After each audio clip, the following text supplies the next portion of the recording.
In the story of the Tower of Babel, humanity fragmented into countless languages, beliefs, cultures, and interests. Babel means literally the gate of God. The gate is our thinking mind, our conditioned structures.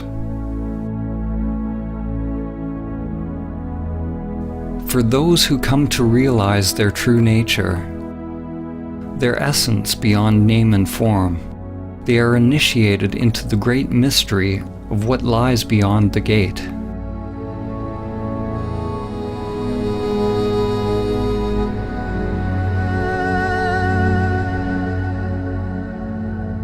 An ancient parable, the elephant parable, has been used to describe how various traditions are actually all pointing to one great truth. A group of blind people are each touching a different part of an elephant, getting a certain impression of what an elephant is. The person standing at the elephant's leg describes the elephant as being like a tree. The person at the tail says the elephant is like a rope. The elephant is like a spear, says the one standing at the tusk. If one touches the ear, it seems the elephant is like a fan. The person touching the side is adamant that the elephant is like a wall. The problem is, we touch our piece of the elephant, and we believe our experience is the only truth. We don't acknowledge or appreciate that each person's experience is a different facet of the same animal.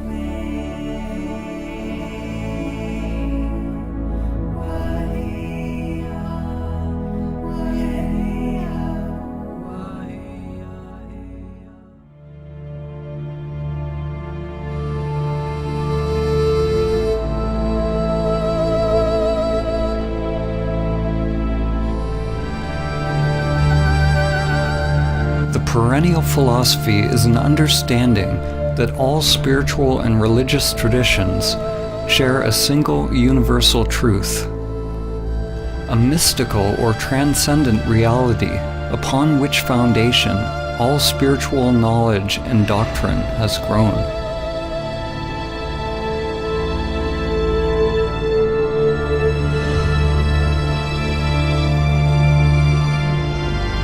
Swami Vivekananda summed up the perennial teaching when he said, "The end of all religions is the realizing of God in the soul. That is the one universal religion." In this film, when we use the word God, it is simply a metaphor for the transcendent, pointing to the great mystery beyond the limited egoic mind. To realize one's true self or immanent self is to realize one's divine nature. Every soul has the potential to manifest a new higher level of consciousness, to awaken from its slumber and its identification with form.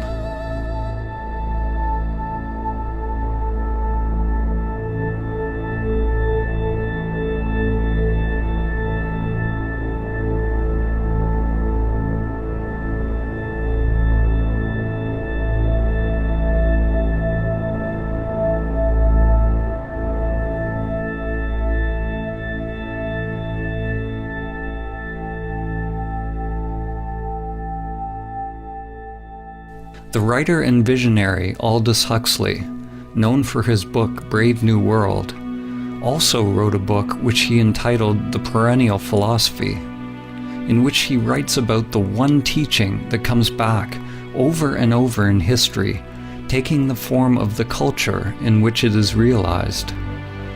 He writes, "The perennial philosophy is expressed most succinctly in the Sanskrit formula, Tattvam Asi, that thou art. The Atman, or immanent eternal self, is one with Brahman, the absolute principle of all existence. And the last end of every human being is to discover the fact for himself, to find out who he or she really is.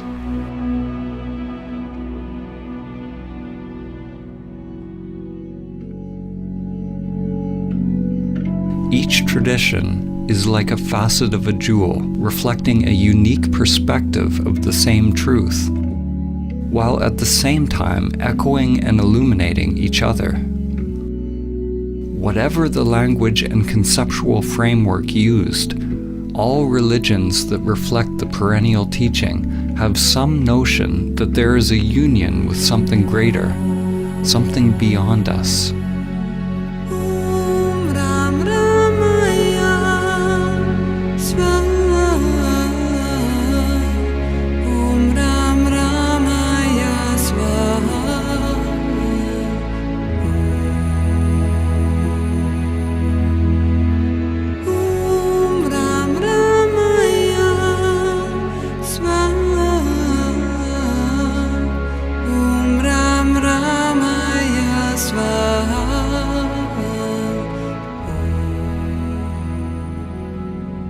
It is possible to learn from and integrate the teachings from one or many sources without identifying a sense of self with them. It is said that all true spiritual teachings are simply fingers pointing to the transcendent truth. If we hold on to the dogma, the teaching, for comfort, we will be stunted in our spiritual evolution. To realize truth beyond any concept is letting go of all clinging and attachment. Letting go of all religious concepts.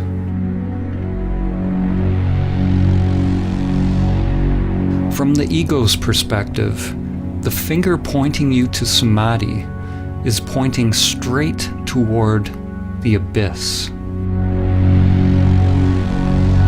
St. John of the Cross said, "If one wishes to be sure of the road they tread, one must close their eyes and walk in the dark."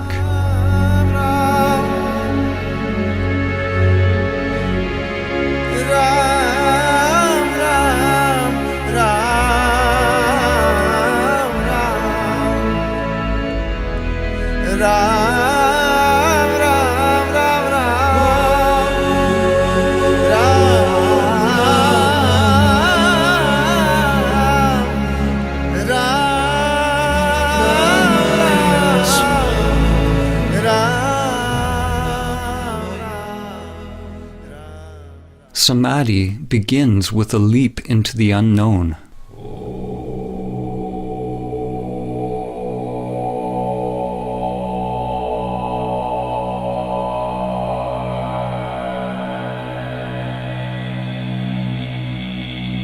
In the ancient traditions, in order to realize Samadhi, it was said that one must ultimately turn consciousness away from all known objects, from all external phenomena, conditioned thoughts and sensations, toward consciousness itself, toward the inner source, the heart or essence of one's being.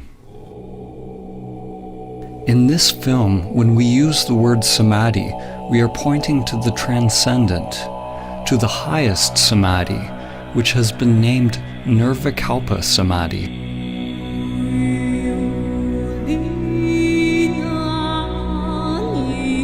In Nirvikalpa Samadhi, there's a cessation of self-activity, of all seeking and doing. We can only speak about what falls away as we approach it, and what reappears when we return from it. There is neither perception nor non-perception, neither thing nor no thing, neither consciousness nor unconsciousness. It is absolute, unfathomable, and inscrutable to the mind.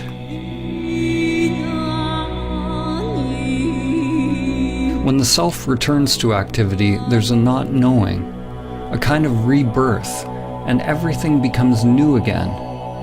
We are left with the perfume of the divine, which lingers longer as one evolves on the path.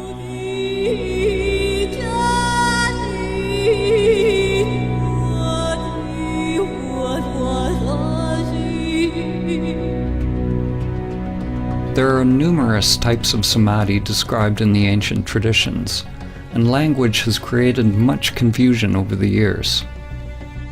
We are choosing to use the word samadhi to point to the transcendent union, but we could have used a word from another tradition just as easily. Samadhi is an ancient Sanskrit term, common to the Vedic, Yogic, and Samkhya traditions of India, and has permeated many other spiritual traditions. Samadhi is the 8th limb of Patanjali's 8 limbs of yoga, and the 8th part of the Buddha's Noble Eightfold Path. The Buddha used the word nirvana, the cessation of vana, or the cessation of self-activity. Patanjali described yoga or samadhi as chitta vritti nirodha, the Sanskrit meaning cessation of the whirlpool or spiral of mind.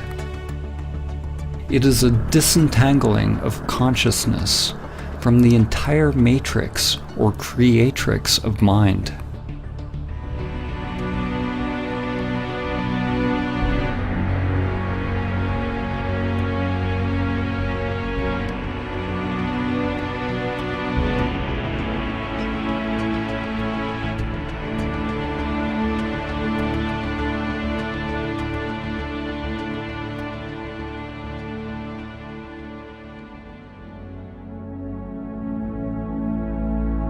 Samadhi does not signify any concept, because to realize it requires a dropping of the conceptual mind.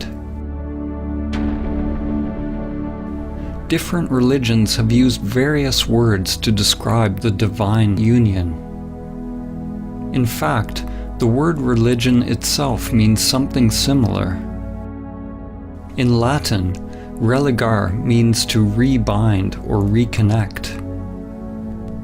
It's a similar meaning to the word yoga, which means to yoke, to unite the worldly with the transcendent. In Islam, it is reflected in the ancient Arabic meaning of the word Islam itself, which means submission or supplication to God. It signifies a total humbling or surrender of the self-structure.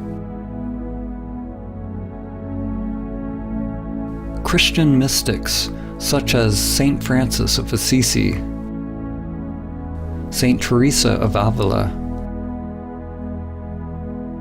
and Saint John of the Cross, describe a divine union with God, the kingdom of God within.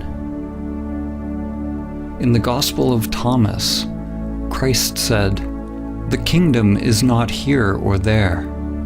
Rather, the kingdom of the Father is spread out upon the earth, and men do not see it."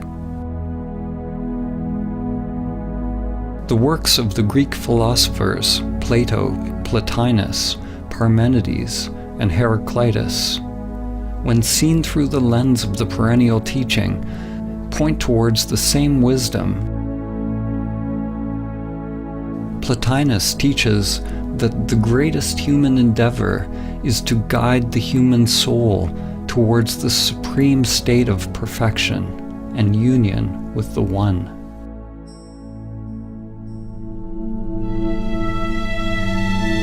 The Lakota medicine and holy man, Black Elk, said, "The first peace, which is the most important, is that which comes within the souls of men when they realize their relationship, their oneness with the universe and all its powers, and when they realize that at the center of the universe dwells Great Spirit, and that this center is really everywhere.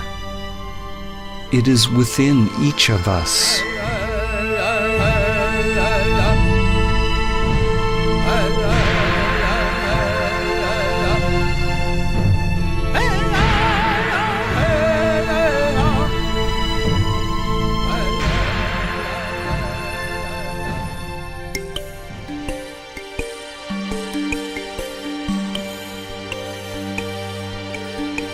On the path to awakening, unless we are in Samadhi, there are always two polarities, two doorways one can enter.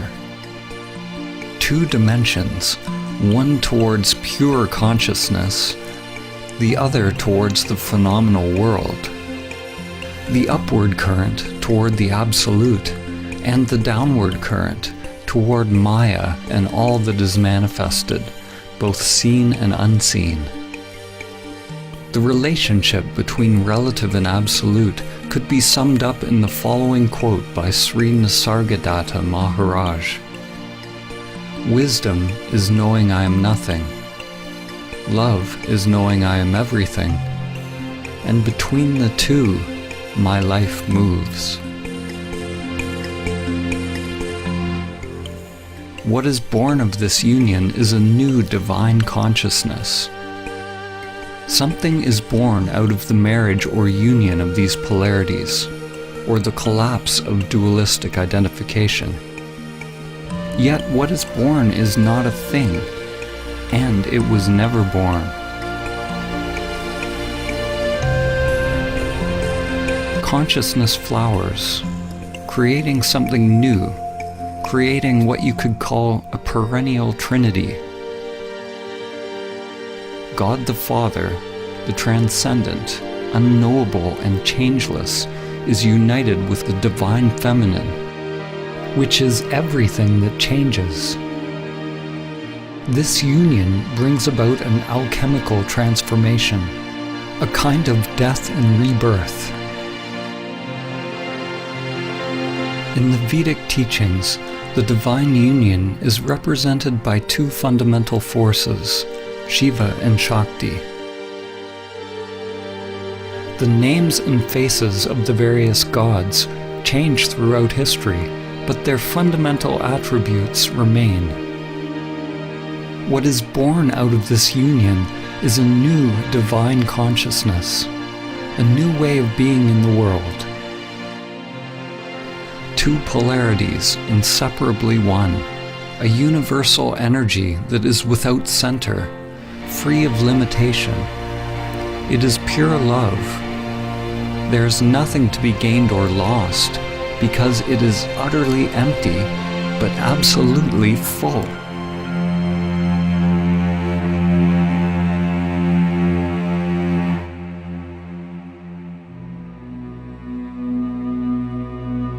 Whether it is the mystery schools of Mesopotamia, the spiritual traditions of the Babylonians and Assyrians, religions of ancient Egypt, Nubian and Kemetic cultures of ancient Africa, the shamanic and native traditions around the world, the mysticism of ancient Greece, the Gnostics, the non-dualists, the Buddhists, the Taoists, Jews, Zoroastrians, Jains, Muslims, or Christians, one finds that their common link is their highest spiritual insights have allowed their adherents to realize Samadhi.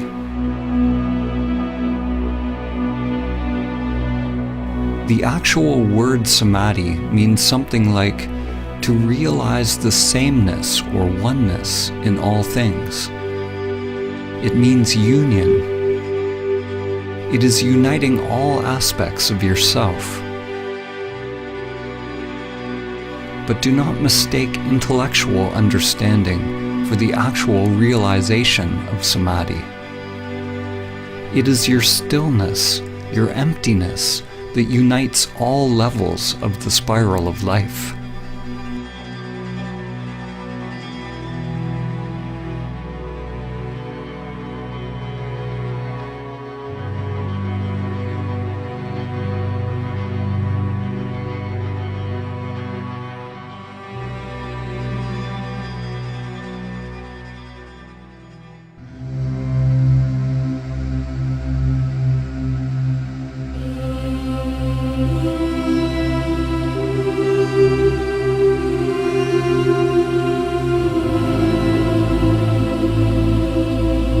It is through the ancient teaching of Samadhi that humanity can begin to understand the common source of all religions and come into alignment once again with the spiral of life, Great Spirit, Dhamma, or the Tao. The spiral is the bridge that extends from the microcosm to the macrocosm. From your DNA to the inner lotus of energy that extends through the chakras, to the spiral arms of galaxies. Every level of soul is expressed through the spiral as ever-evolving branches, living, exploring. True Samadhi is realizing the emptiness of all levels of self, all sheaths of the soul. The spiral is the endless play of duality and the cycle of life and death. At times, we forget our connection to the source.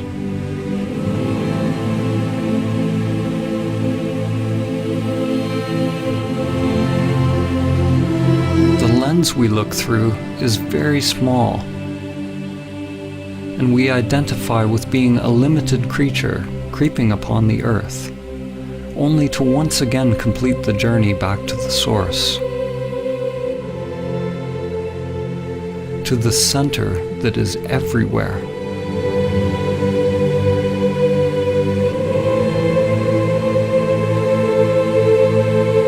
Chuan Tzu said, "When there is no more separation between this and that, it is called the still point of the Tao."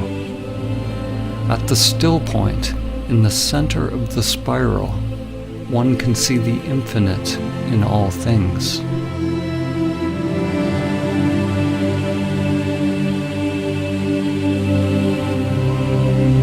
The ancient mantra Om Mani Padme Hum has a poetic meaning. One awakens or realizes the jewel within the lotus. Your true nature awakens within the soul, within the world, as the world.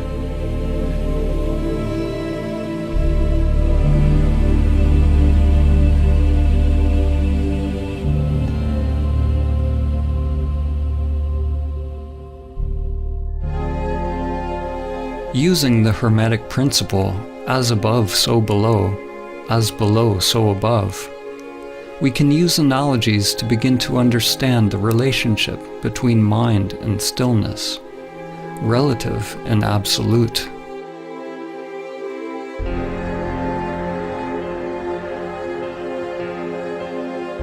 A way to begin to grasp the non-conceptual nature of Samadhi is to use the analogy of the black hole. A black hole is traditionally described as a region of space with a massive gravitational field so powerful that no light or matter can escape. New theories postulate that all objects, from the tiniest microscopic particles to macrocosmic formations like galaxies, have a black hole or mysterious singularity at their center.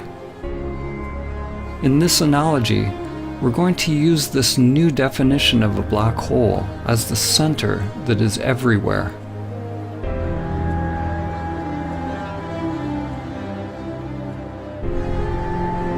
In Zen, there are many poems and koans that bring us face to face with the gateless gate. One must pass the gateless gate to realize Samadhi. An event horizon is a boundary in space-time beyond which events cannot affect an outside observer, which means that whatever is happening beyond the event horizon is unknowable to you. You could say that the event horizon of a black hole is analogous to the gateless gate. It is the threshold between the self and no self. There is no me that passes the event horizon.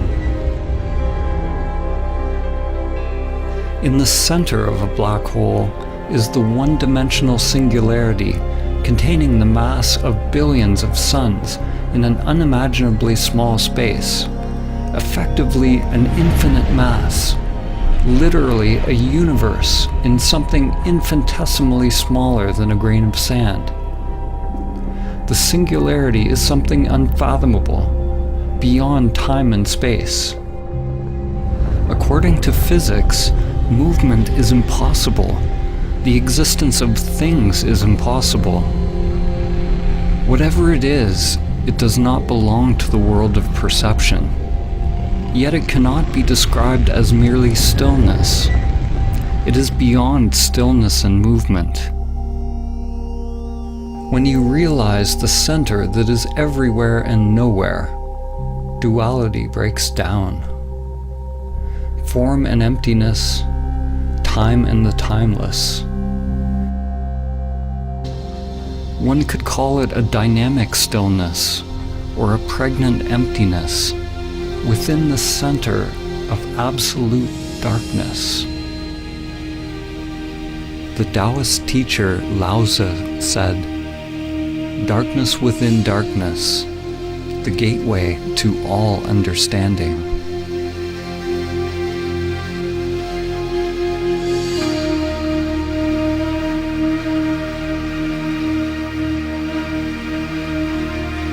The writer and comparative mythologist Joseph Campbell describes a recurring symbol, part of the perennial philosophy which he calls the axis mundi, the central point, or the highest mountain, the pole around which all revolves, the point where stillness and movement are together. From this center, a mighty flowering tree is realized, a Bodhi tree that joins all worlds.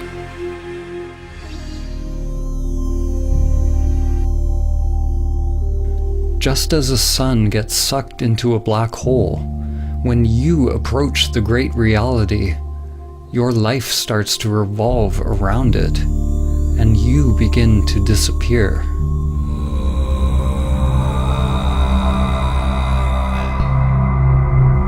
As you approach the immanent self, it can be terrifying to the ego structure. The guardians of the gate are there to test those on their journey. One must be willing to face one's greatest fears, and at the same time accept one's inherent power, to bring light to the unconscious terrors and the hidden beauty within. If your mind is not moved, if there is no self reacting, then all phenomena produced by the unconscious arises and passes away. This is the point in the spiritual journey where faith is most needed. What do we mean by faith? Faith is not the same as belief. Belief is accepting something on the level of mind to bring comfort and assurance. Belief is the mind's way of labeling or controlling experience. Faith is actually the opposite. Faith is staying in the place of complete not knowing, accepting whatever arises from the unconscious. Faith is surrendering to the pull of the singularity, to the dissolving or dismantling of the self in order to pass the gateless gate.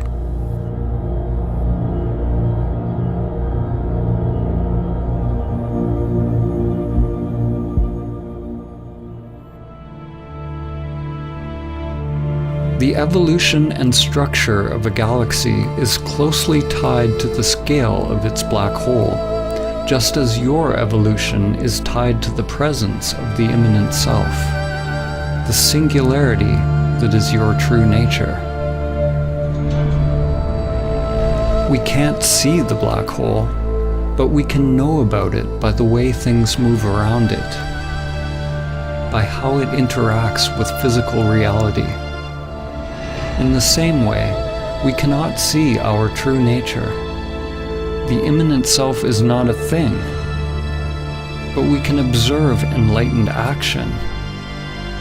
As the Zen master Suzuki said, there are, strictly speaking, no enlightened people. There is only enlightened activity. We can't see it, just as the eye cannot see itself. We can't see it because it is that by which seeing is possible. Like the black hole, Samadhi is not nothingness, and neither is it a thing. It is the collapse of the duality of thing and no thing. There is no gate to enter the great reality, but there are infinite paths. The paths, the dharmas, are like an endless spiral with no beginning and no end. No one can pass the gateless gate. No one's mind has ever figured out how, and none ever will. No one can pass the gateless gate, so be no one.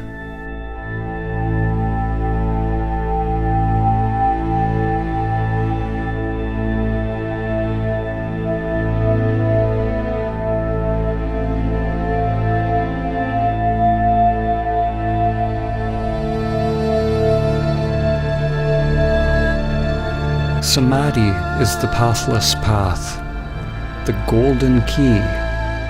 It is the end of our identification with the self-structures that separate our inner and outer worlds.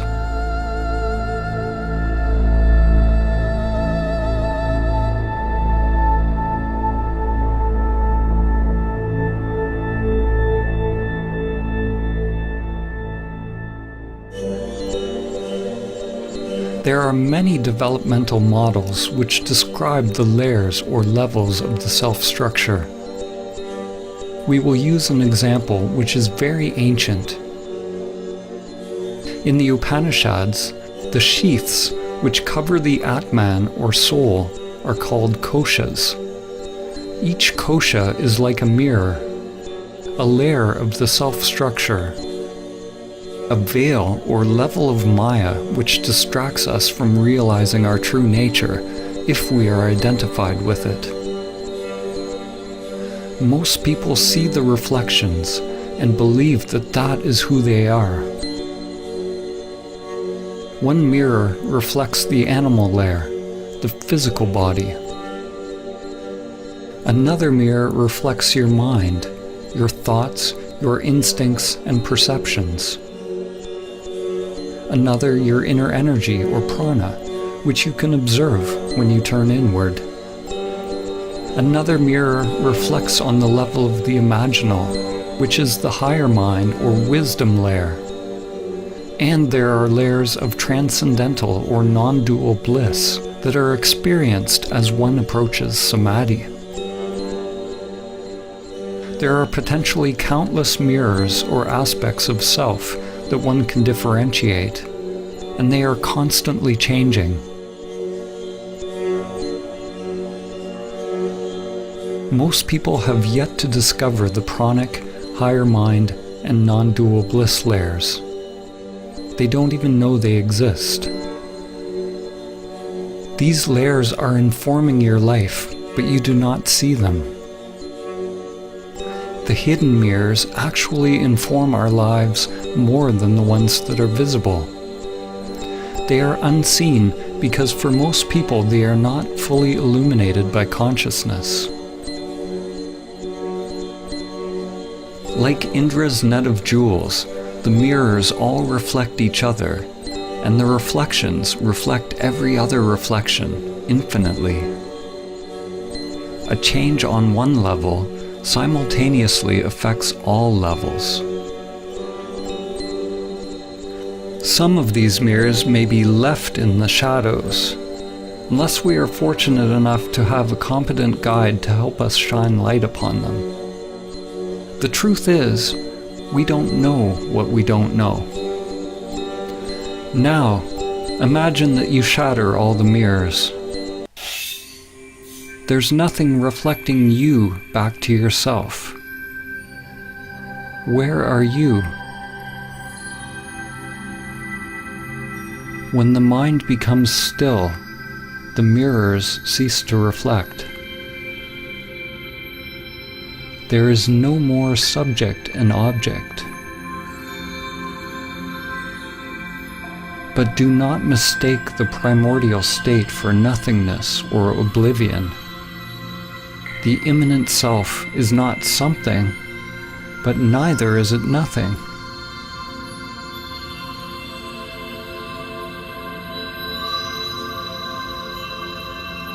This source is not a thing. It is emptiness or stillness itself. It is an emptiness that is the source of all things. Form is realized as exactly emptiness. Emptiness is realized as exactly form. This source is the great womb of creation, pregnant with all possibilities.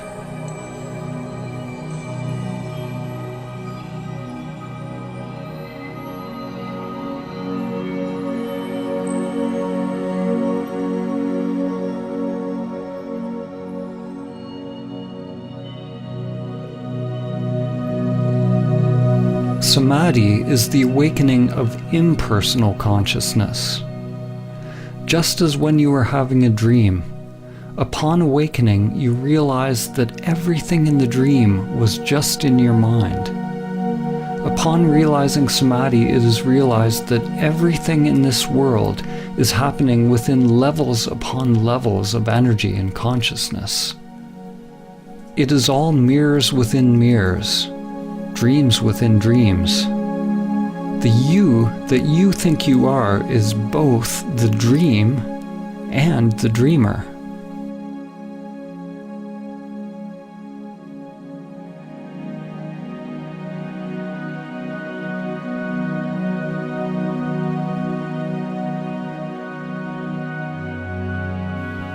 Whatever we say in this film, let it go. Don't capture it with the mind. The soul is dreaming the dream of you. The dream is everything that is changing, but it is possible to realize the changeless.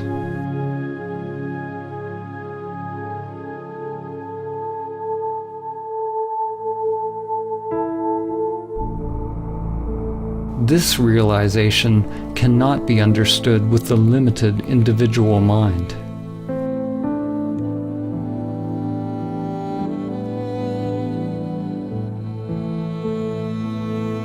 When we return from Nirvikalpa Samadhi, the mirrors begin to reflect again, and it is realized that the world you now think you are living in is actually you.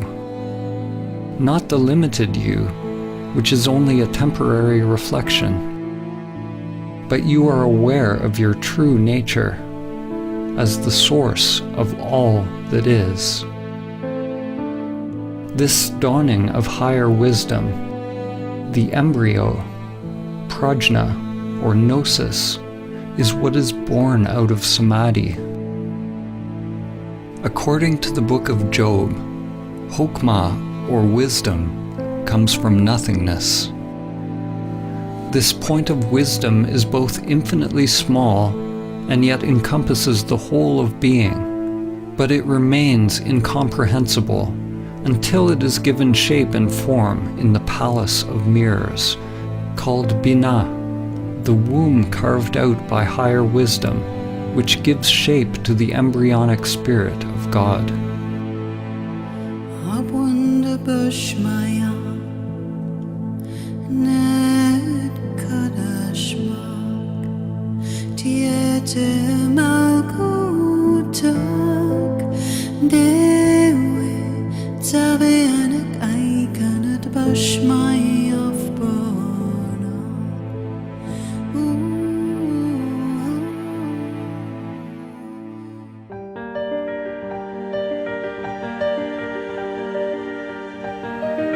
The existence of the mirrors, or the mind's existence, is not a problem.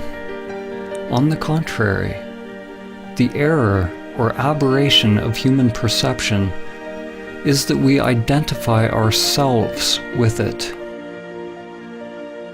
This illusion that we are the limited self is Maya. The yogic teachings say that to realize Samadhi, one must observe the meditation object until it disappears. Until you disappear into it, or it into you. Although the language in the various traditions is dissimilar, at their root they all point towards a cessation of self-identification and self-centered activity. The Buddha always taught in negative terms. He taught to investigate directly into the working of the self-structure. He didn't say what Samadhi was, except that it was the end of suffering. In Advaita Vedanta, there's a term, neti neti, which means not this, not that. People on the path to self-realization inquire into their true nature, or the nature of Brahman, by first discovering what they are not. Similarly, in Christianity, Saint Teresa of Avila described an approach to prayer based on the negative path, or via negativa, a prayer of quiet, surrender, and union, which is the only way to approach the Absolute. Through this gradual process of stripping away, one drops anything that is not permanent, anything that is changing. The mind, the ego construct, and all phenomena, including the hidden layers of self. The unconscious must become transparent in order to reflect the one source. If there is some deep knowing or some self operating in the unconscious, then our lives remain locked into a labyrinth of hidden patterns that comprise the undiscovered self.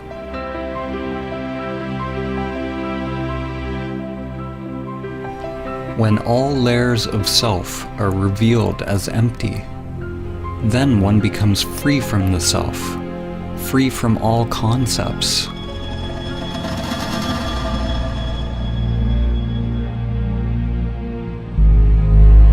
A turning point in your evolution is when you realize you don't know who you are. Who experiences the breath? Who experiences the taste? Who experiences the chant, the ritual, the dance, the mountain? Witness the witness. Observe the observer. At first, when you observe the observer, you will only see the false self. But if you are persistent, it will give way. Inquire directly into who or what experiences. Unblinkingly, piercingly, penetratingly, with the full force of your being.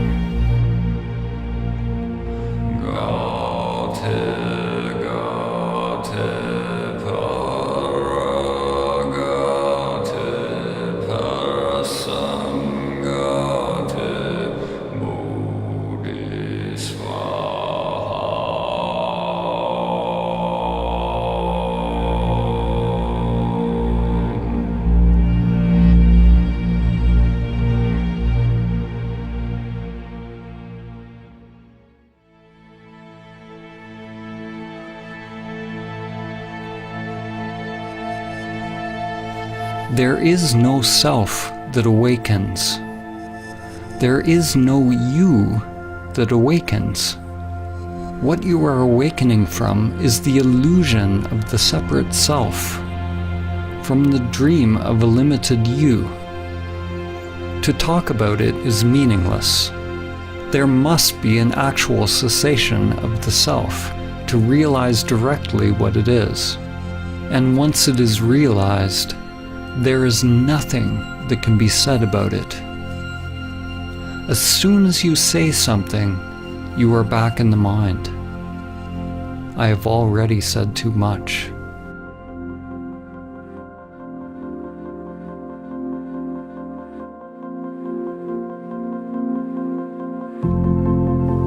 We normally have 3 states of consciousness: waking, dreaming, and deep sleep.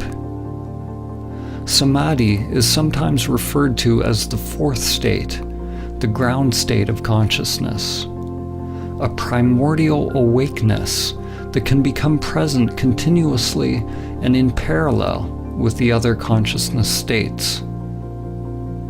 In Vedanta, this is called Turiya.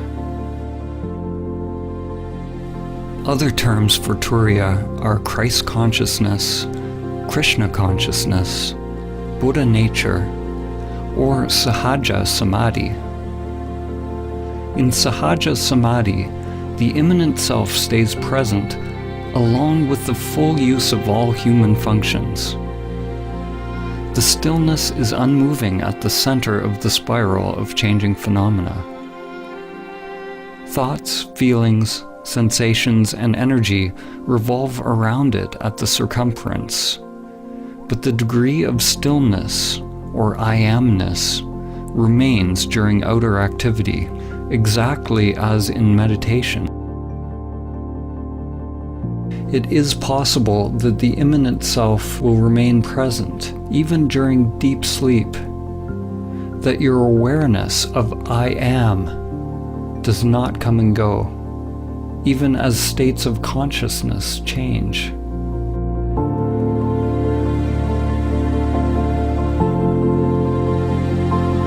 This is yogic sleep. In the Song of Songs, or the Song of Solomon from the Hebrew Bible or Old Testament, it reads, "I sleep, but my heart waketh." This realization of the eternal, impersonal consciousness is reflected in the words of Christ when he said, "Before Abraham was, I am."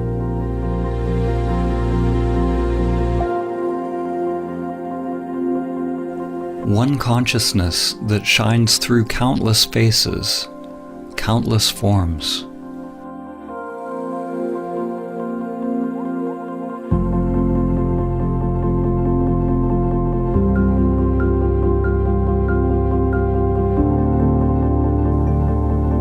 At first, it's like a fragile flame born out of the polarities within you.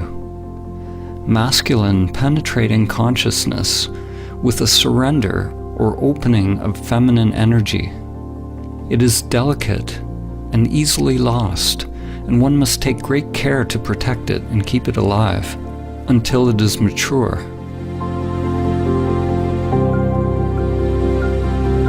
Samadhi is simultaneously a timeless state of consciousness and a stage in an unfolding development process, something organic and growing in time.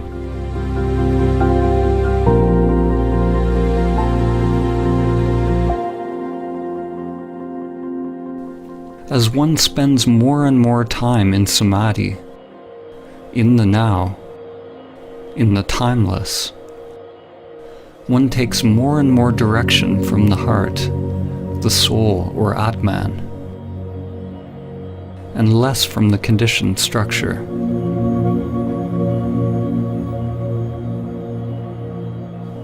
This is how one becomes free of the lower mind, free of pathological thinking.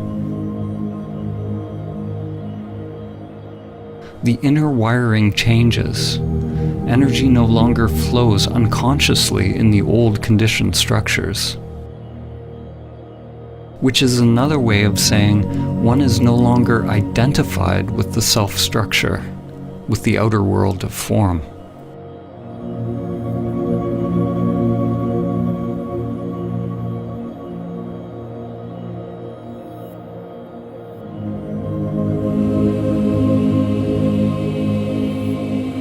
To realize Samadhi requires an effort so great that it becomes a total surrender of oneself, and a surrender so encompassing that it is a complete effort of one's being, all of one's energy. It is a balance of effort and surrender, yin and yang, a sort of effortless effort.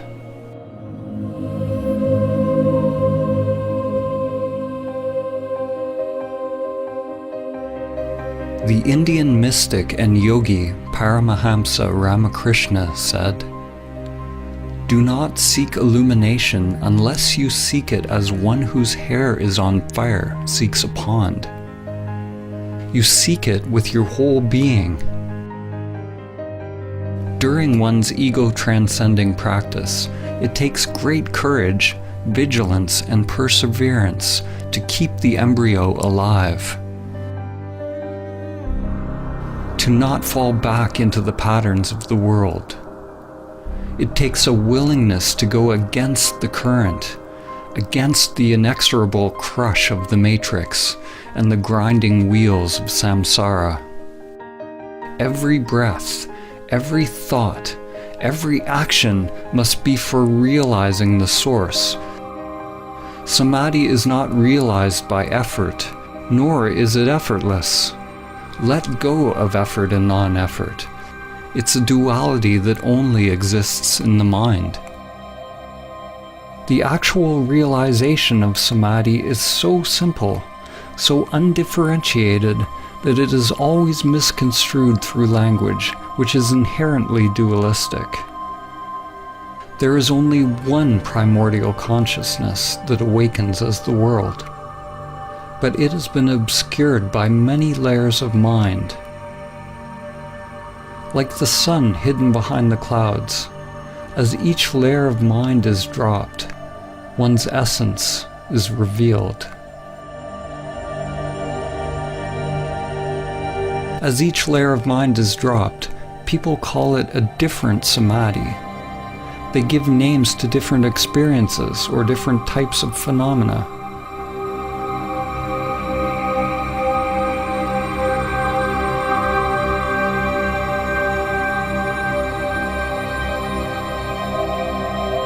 But Samadhi is so simple that when you are told what it is and how to realize it, your mind will always miss it.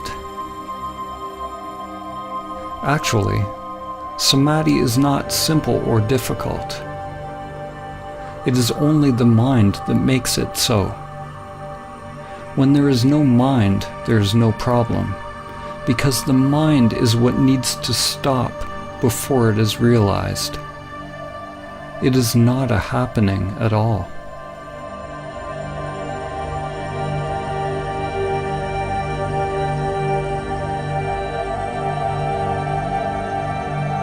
The most concise teaching of Samadhi is perhaps found in this phrase, "Be still and know."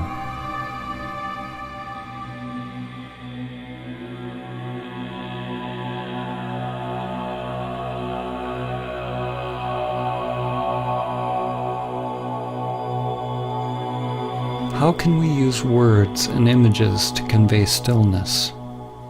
How can we convey silence by making noise? Rather than talking about Samadhi as an intellectual concept, this film is a radical call to inaction, a call to meditation, inner silence, and inner prayer, a call to stop.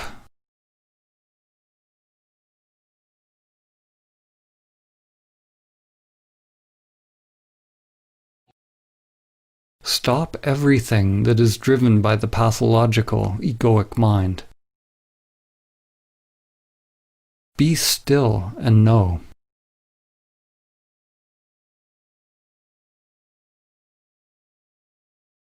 No one can tell you what will emerge from the stillness. It is a call to act from the spiritual heart.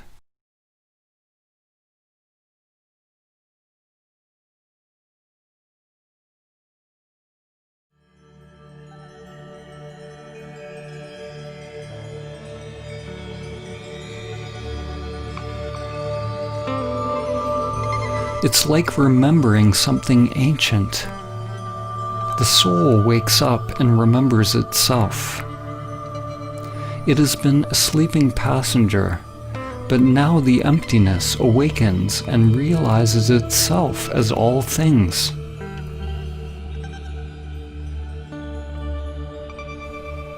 You can't imagine what Samadhi is with the limited egoic mind, just as you can't describe to a blind person what color is.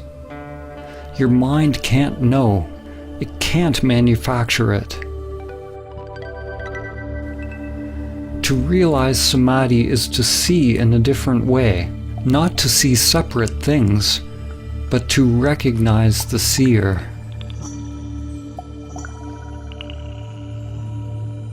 Saint Francis of Assisi said, "What you are looking for is what is looking." Once you have seen the moon, you can recognize it in every reflection. The true self has always been there. It is in everything, but you have not realized its presence. When you learn to recognize and abide as the true self, beyond the mind and senses, it is possible to experience awe at the most mundane. We become awe.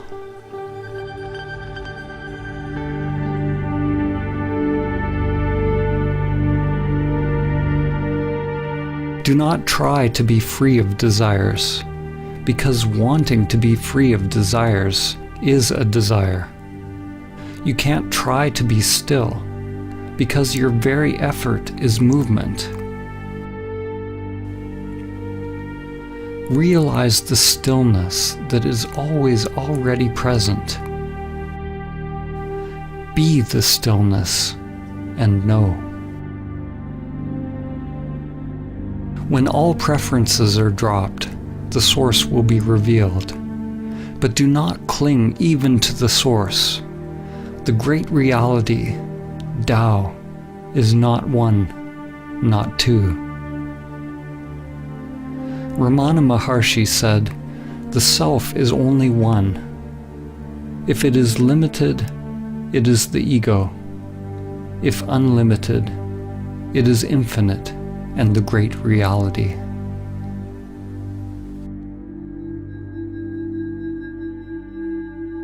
If you believe what is being said, you've missed it. If you disbelieve, you've also missed it. Belief and disbelief operate on the level of mind. They require a knowing. But if you enter into your own investigation, examining all of the aspects of your own being, finding out who is doing the investigating, if you're willing to live by the principle, not my will, but higher will be done, if you're willing to travel beyond all knowing, then you may realize what I've attempted to point towards. Only then will you taste for yourself the profound mystery and beauty of simply existing.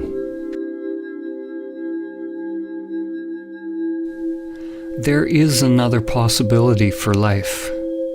There is something sacred, unfathomable, that can be discovered in the still depths of your being, beyond concepts, beyond dogmas, beyond conditioned activity and all preferences.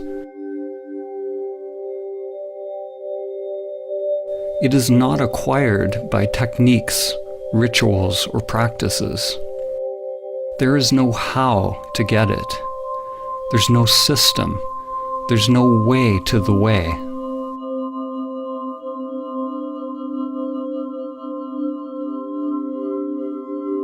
As they say in Zen, it is discovering your original face before you were born. It is not about adding more to yourself. It is becoming a light unto oneself, a light that dispels the illusion of the self. Life will always remain unfulfilled, and the heart will always remain restless until it comes to rest in that mystery beyond name and form.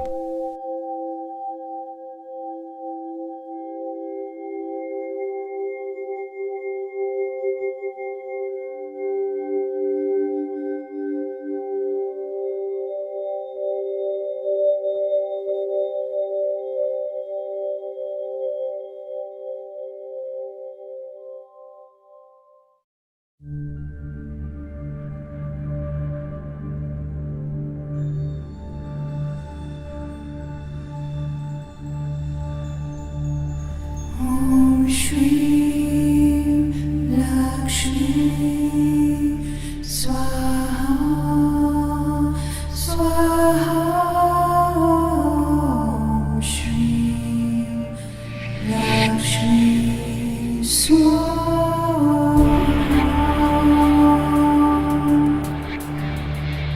Om Shri Lakshmi Swaha Swaha. Om Shri Lakshmi Swaha.